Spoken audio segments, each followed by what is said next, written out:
ఈ అధికారం మనకు అక్కర్లేదులే, ఈ కూటమి ఎందుకులే, ఏదో మన ఏదో 4 రోజుల నుండి పుణ్యకాలం గడిచిపోదాం. ఆ మధ్య కాన్స్టిట్యూషన్ పట్టుకుని తిరిగాడు దేశం అంతా. జై శ్రీరామ్ నినాదాలే మిన్నుముట్టాయి అక్కడ ఒక రకంగా. జై శ్రీరాము అధర్మేంద్ర అంటున్నారు ఇతను. అధర్మేంద్రని కాచుకుంటున్నటువంటి నరేంద్ర మోడీ రాజీనామా చేసి తీరాలి. నమస్తే, తెలుగు వన్ న్యూస్కి స్వాగతం. దేశంలో తాజాగా జరిగిన 5 రాష్ట్రాల ఎన్నికల అనంతరం జరిగిన పరిణామాల నేపథ్యంలో ఇండి కూటమి పరిస్థితి గందరగోళంగా తయారైందనడానికి ఇటీవల జరిగిన సమావేశాలే నిదర్శనం. దీనికి సంబంధించి విశ్లేషించేందుకు భరద్వాజ్ గారు మనతో ఉన్నారు. నమస్తే భరద్వాజ్ గారు. నమస్తే అండి. చెప్పండి సార్, ఇండి కూటమి పరిస్థితి ఏంటి? ఎందుకంటే ఎలాగూ ఒక్కళ్ళు వెళ్ళిపోతున్నారు. డిఎంకే వెళ్ళిపోయింది. డిఎంకే ఇంకా జీవితంలో కలవను కాంగ్రెస్తో అని కూడా చెప్పేసింది. ఆ మధ్య కాన్స్టిట్యూషన్ పట్టుకుని తిరిగాడు దేశం అంతా. నేను విజయాన్ని హగ్ చేసుకోను, సిపిఎం విజయాన్ని అని రాహుల్ గాంధీ అన్నాడని, నీ హగ్గులు బొగ్గులు మాకు అక్కర్లేదు, మేమే మీతో ఇది అవుతున్నామని సిపిఎం ప్రకటనలు బేబీ సెక్రటరీ విజయ్ అని మాట్లాడారు అన్నమన్న. అవును. ఈ అన్నిటి నేపథ్యంలో అసలు కాంగ్రెస్ వైఖరి ఏంటి? కాంగ్రెసే పరోక్షంగా బీజేపీకి సహకరిస్తుందా? అంటే ఈ మాట సిపిఎం అనేసిందండి. సిపిఎం ప్రకటనలో చాలా స్పష్టంగా వాళ్ళు చెప్పింది ఏంటంటే, ఇండియా కూటమికి కాంగ్రెస్ పార్టీయే ఇబ్బందికరంగా మారింది అనేది వాళ్ళు చెప్పేశారు. చెప్పి మొన్న జరిగినటువంటి ఎన్నికల్లో బెంగాల్లో రాహుల్ గాంధీ జరిపినటువంటి ప్రచారం, ఆ ప్రచారం బీజేపీకి సహకరించింది తప్ప ఇండియా కూటమికి ఉపయోగపడింది లేదు అనేది స్పష్టంగా చెప్పేశారు వాళ్ళు. ఆ తర్వాత కేరళలో కూడా వాళ్ళు ఇండియా కూటమి పద్ధతులకి విభిన్నంగా వ్యవహరించి మొత్తానికి అక్కడ లెఫ్ట్ కూటమిని పక్కకు తెప్పించారు. ఇది రేపొద్దున పరోక్షంగా బీజేపీకి ఉపయోగపడేదే. బీజేపీ వ్యూహంలో కాంగ్రెస్ పార్టీ నడుస్తున్నట్టుంది తప్ప ఎక్కడా కూడా కాంగ్రెస్ పార్టీకి బీజేపీని పక్కకి నడపాలి అనే వ్యూహం ఉన్నట్టుగా ఎక్కడా కనబట్టలేదు అనేది వాళ్ళు ఓపెన్గా చెప్పారు. జరుగుతున్న పరిస్థితి కూడా అలాగే కనిపిస్తోంది. ఇప్పుడు ఎన్నికలు అయిపోయిన తర్వాత ఆవిడొచ్చి మమతా బెనర్జీ గారు వచ్చి వీళ్ళతో బాధ వ్యక్తం చేసుకోవటం, ఇవన్నీ కొంచెం ప్యాథటిక్గా కనిపిస్తున్నాయి. కానీ చాలామంది కొంచెం ఆవేశపడి ఇదేదో మెర్జ్ అయిపోతారు అన్నట్టు మాట్లాడుతున్నారు. కానీ అదేం లేదు. వాళ్ళ ఉనికిని వాళ్ళు కాపాడుకుంటూ వీళ్ళతో ఏ మేరకు స్నేహంగా ఉండాలి అనేది అంచనా కట్టుకోవడం కోసం వచ్చారు అంతే ఢిల్లీ. అంతకు మించి వేరే లాలూచీలు అంతే, అంతకు మించి వేరే ఏం లేదు అసలు వీళ్ళ మనసులో ఏముంది అనేది. రెండోది, కాంగ్రెస్ పార్టీ ఇప్పటికీ కూడా ఒక బలమైన ప్రత్యామ్నాయం అని చెప్పి ప్రజలకు అనిపించడం లేదు. వాళ్ళ వ్యవహార శైలి ఇప్పుడు కనీసం ఆకట్టుకోవటమే అంటే విభిన్నమైనటువంటి ప్రాంతాల్లో అక్కడ ఉన్నటువంటి ప్రాంతీయ పార్టీలను ఆకట్టుకునే పరిస్థితి కూడా ఇప్పుడు లేదు. కారణం ఏంటంటే భారతీయ జనతా పార్టీ ఈ 5 రాష్ట్రాల ఎన్నికల్లో విపరీతంగా బలపడింది. అవును. వాళ్ళకి అయాచితంగా ఒక 40 పైన ఎంపీలు వాళ్ళ కాంపౌండ్లోకి వచ్చారు. అవును, వచ్చేసారు. కాబట్టి ఇప్పుడు చాలా కాన్ఫిడెంట్గా ఉన్నారు. లోక్సభలో రాజ్యసభలో కూడా పెరిగారు. రాజ్యసభలో గతంలో కాంగ్రెస్ పార్టీ కొంచెం హడావిడి చేసేది, కానీ ఇండియా కూటమి ఇప్పుడు ఇండియా కూటమిని కంట్రోల్ చేసే లెవెల్కి వీళ్ళకి బలం వచ్చేసింది. ఆల్మోస్ట్ ఆల్ 2/3 మెజారిటీ, ఒక 5-6 తక్కువ ఉంటున్నట్టు. 2/3 వచ్చేసారు. ఇప్పుడు ఈ ఊపులో కొన్ని ఇప్పుడు రేపు జరిగేటువంటి ఎలక్షన్, రాజ్యసభకి ఇప్పుడు ఎన్నికలు జరుగుతున్నాయి కదండి, అయిపోయినాయి. ఇంకొక స్టేట్ ఏదో ఉన్నట్టుంది, మధ్యప్రదేశ్ 18వ తారీఖు అక్కడ ఓటింగ్ జరుగుతుంది. 3 గెలిచే 3లో ఉన్నారు వాళ్ళు. కాంగ్రెస్ పార్టీ నుంచి కొనుగోలు చేసి ఎమ్మెల్యేలను కొనుగోలు చేసి 3 గెలవడానికి సిద్ధంగా ఉన్నారు. కాబట్టి ఆ 3 వచ్చేస్తే దాదాపుగా క్లోజ్. అవును, వాళ్ళు అబ్సల్యూట్ మెజారిటీకి వచ్చేస్తారు.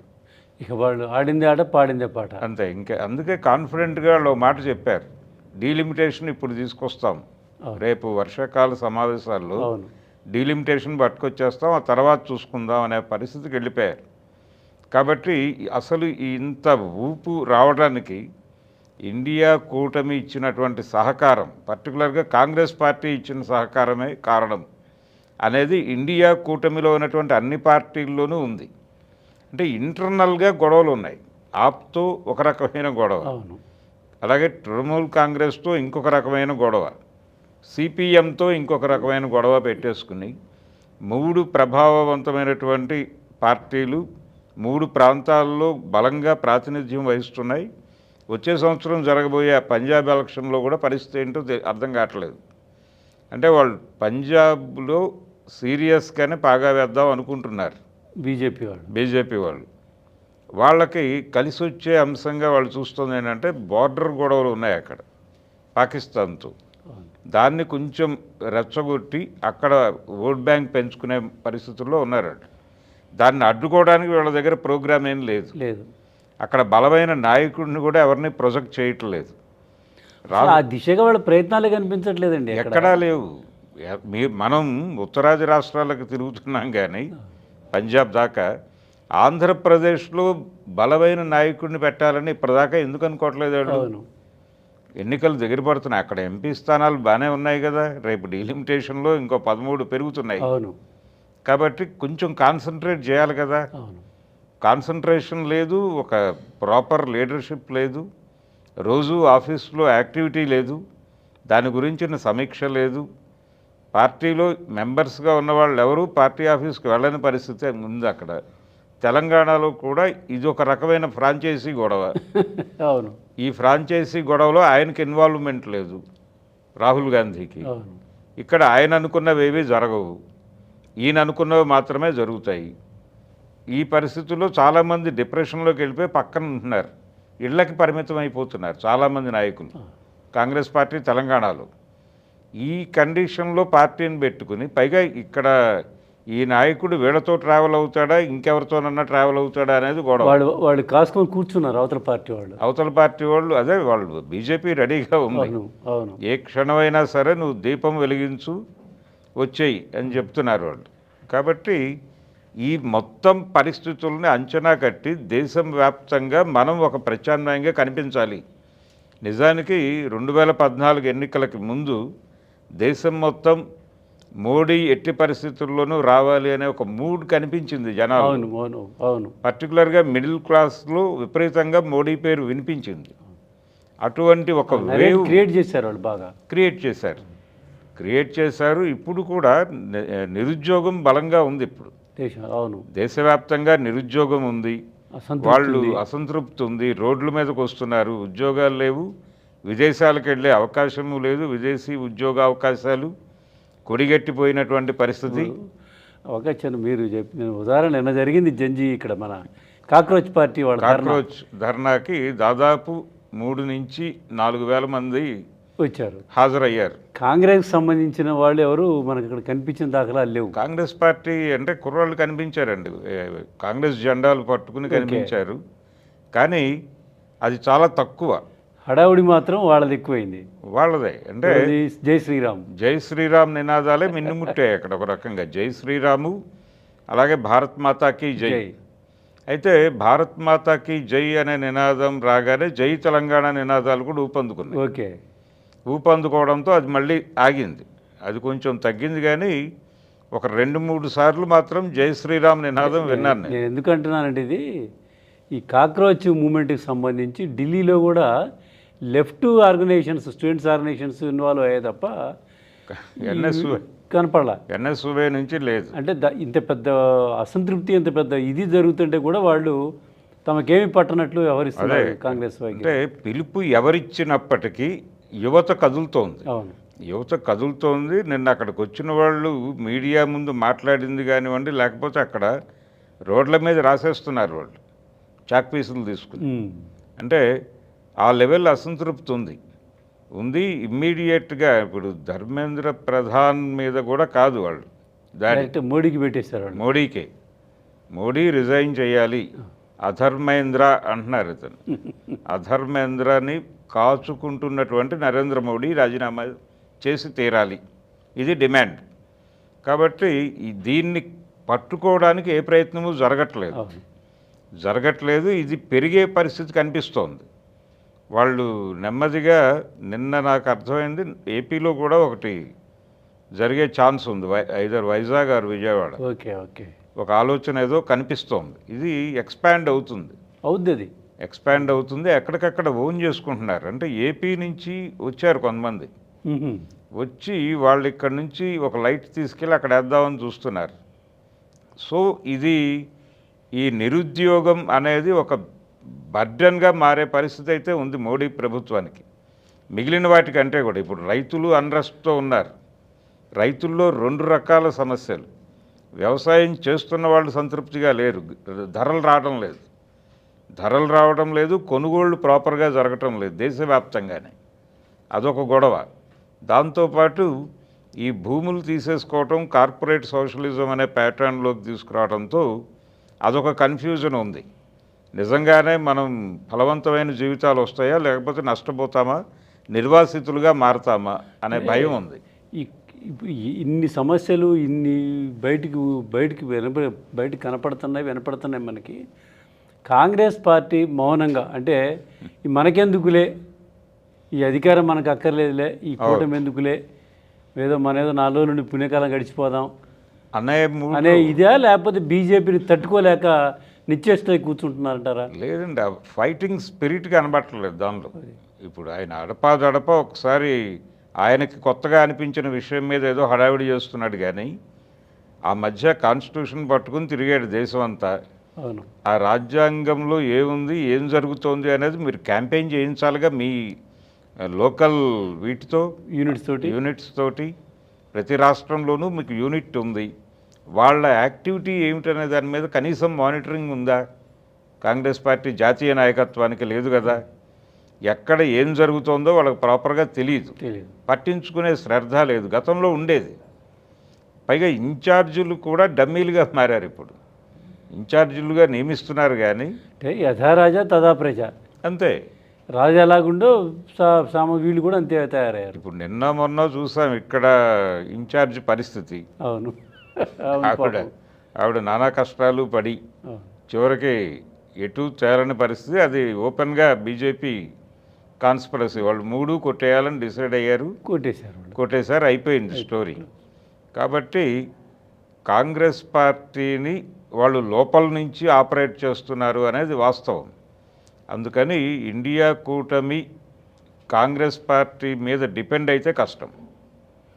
కాంగ్రెస్ పార్టీని పక్కన పెట్టి విడిగా ఏదైనా ప్రయత్నం జరిగితే, అంటే లెఫ్ట్ పార్టీలు, ఇప్పుడు సిపిఎం ఏదో మాట్లాడింది, ఈ మాట్లాడిన మాటల మీద వాళ్ళు విమర్శలు పెట్టారు, ఓకే, కాంగ్రెస్ పార్టీ మీద. మీ ప్రయత్నం ఏమిటి అనేది మీకు కూడా ఓ ప్రశ్న వస్తుంది కదా. మీరు వెస్ట్ బెంగాల్ 33 సంవత్సరాలు పరిపాలించి ఎందుకు వేకేట్ చేయాల్సిన పరిస్థితి వచ్చింది అనే దాని మీద మీకు ఏమైనా రివ్యూ ఉందా అనేది సిపిఎం తన్ని తాను ప్రశ్నించుకోవాల్సిన అవసరం కూడా ఉంది.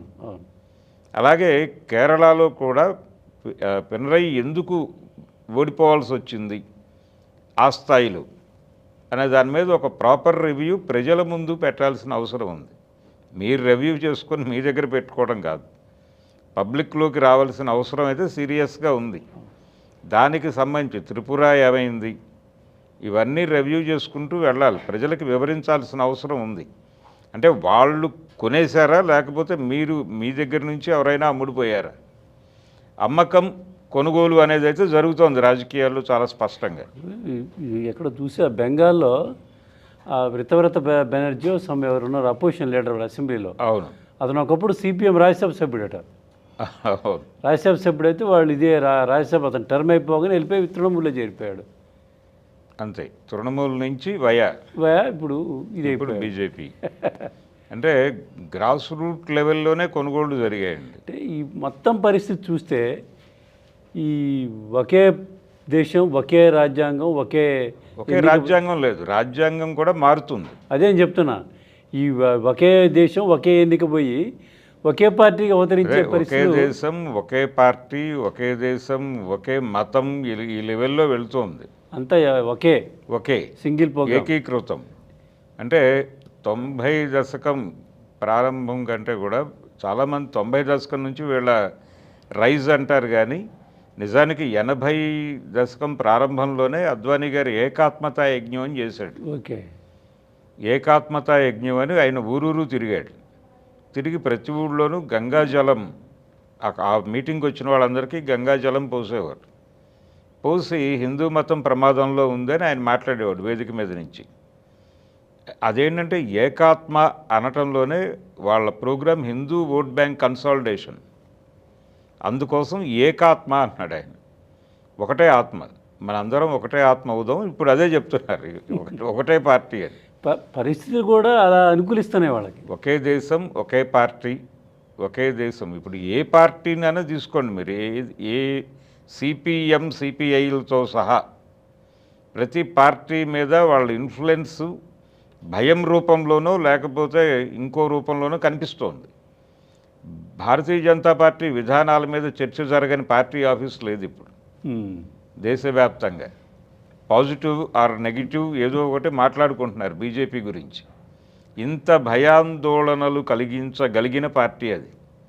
అంత కంట్రోల్ నడుస్తోంది. నిన్న కాక్రోచ్ మీటింగ్ వచ్చిన వాళ్ళలో మెజారిటీ నరేంద్ర మోడీ మీద చాలా చిరాకు ప్రదర్శించినప్పటికీ కాన్ఫిడెంట్గా వీళ్ళందరూ, అంటే ఆయన రిజైన్ చేస్తే వీళ్ళు సంతృప్తి పడతారా, లేకపోతే ఆయన ఏదన్నా ఒక ఎంప్లాయ్మెంట్ విండో ఓపెన్ చేస్తే వీళ్ళు సాటిస్ఫై అవుతారా, వీళ్ళని ఎలా కంట్రోల్ చేయాలనే దానికి సంబంధించి వాళ్ళ దగ్గర ప్రోగ్రాం మొదలైంది. దానికి సంబంధించిన రూట్ మ్యాప్ ఏదో ప్లాన్ చేస్తున్నారు. మళ్ళీ ఎగ్జామ్స్ పెడతారు ఇప్పుడు. నీట్ ఎగ్జామ్ మళ్ళీ జరుగుతుంది. దానిలో కొంత అవకతవకలు లేకుండా సంతృప్తికరంగా వీళ్ళని అవసరమైతే ఈ గ్రూపుల నుంచి కొంతమందిని తీసుకెళ్ళి మానిటర్ చేయమని కూడా చెప్పే అవకాశం ఉంది. ఈ అసంతృప్తిని ఎలా కంట్రోల్ చేయాలనేది యుద్ధ ప్రాతిపదికమై చేస్తున్నారు. దానిలోకి వాళ్ళ ఎలిమెంట్స్ ఆల్రెడీ ఎంటర్ అయిపోయినాయి. ఇది కండిషన్. మీరేమో మీ ప్రెజెన్స్ ఉండట్లేదు అక్కడ. వాళ్ళు ప్రెజెన్స్ ఉంటుందా? అదే ప్రెజెన్స్ ఉండట్లేదు. ప్రెజెన్స్ కోల్పోతున్నారు వాళ్ళు. నిన్న కనీసం అంటే ఒక ప్రతినిధి కాంగ్రెస్ పార్టీ నుంచి ఒక బలమైన నాయకుడు పిసిసి వచ్చి మాట్లాడచ్చు, అక్కడ మాట్లాడి జాతీయ రాజకీయాలు అడ్రస్ చేయొచ్చు. ఆయన ఎందుకంత మడికట్టుకున్నట్టు వ్యవహరిస్తున్నారో అర్థం కావట్లేదు. పైగా ఇది యాంటీ స్టేట్ అనుకుంటే వాళ్ళకి సెంట్రల్ గవర్నమెంట్కి వ్యతిరేకం, వీళ్ళకి అనుకూలమే. గతంలో తెలుగుదేశం అంటే ఎన్టీ రామారావు గారు ఉన్నప్పుడు, చంద్రబాబు గారు ఉమ్మడి రాష్ట్ర ముఖ్యమంత్రిగా ఉన్నప్పుడు కూడా కేంద్రానికి వ్యతిరేకంగా ఏదైనా కార్యక్రమం జరుగుతున్నప్పుడు వీళ్ళ పార్టిసిపేషన్ ఉండేది, దానిలో యాక్టివ్గా ఉండేది. అటువంటి ప్రోగ్రాం లోకల్గా ఉన్నటువంటి కాంగ్రెస్ పార్టీ ఎందుకు తీసుకోవట్లేదు అనేది అర్థం కాదండి. దేశంలోనే ఆ పార్టీ చేష్టలు ఉడికిపోయినదిగా వ్యవహరిస్తుంది. ఇక రాష్ట్రంలో కూడా అట్లానే ఉంటుంది. అట్లాగే ఉంది. ఇప్పుడు ఈ పరిణామాలన్నీ చూస్తే ఇండియా కూటమి అనేది దాదాపుగా లేనట్టుగానే భావించాలి. ఇంకేదైనా కూటమి ఏర్పడాల్సినటువంటి పరిస్థితి, ఎవరు లీడ్ చేస్తారు అనేది కూడా అర్థం కాని పరిస్థితి. ఎవరు చెత్త నెత్తిరేసుకునే పరిస్థితి కనిపించట్లేదు. అందరూ ఎవరికి ఒక పెద్ద మనిషి ఎవరన్నా ఉంటే ఆయన చెప్పింది వింటారు. ఇప్పుడు అంత పెద్ద మనుషులు అయ్యారు. అందుకని గైడ్ చేసేవాడు ఎవడు లేడు. ఇప్పుడు భవిష్యత్తులో ఇండియా కూటమి ఇప్పటికే దాదాపు విచ్ఛిన్నమైనట్టే కూటమి. ఇక నామకే వాస్తి చెప్పుకోవడానికి ఏదో ఒకటి రెండు పార్టీలు అఖిలేష్ అదృశ్యం అయిపోయినట్టే. భారతీయ జనతా పార్టీ రానున్న రోజుల్లో ఇక స్వైర వ్యవహారం చేసి దేశంలో తనకు అనుకూలమైనటువంటి చట్టాలు తెచ్చుకోవడం కానీ, విధానాలు రూపొందించుకోవడం కానీ, వీటన్నిటికీ తిరుగులేని శక్తిగా అవతరించిన దాంట్లో ఎటువంటి సందేహం లేదు.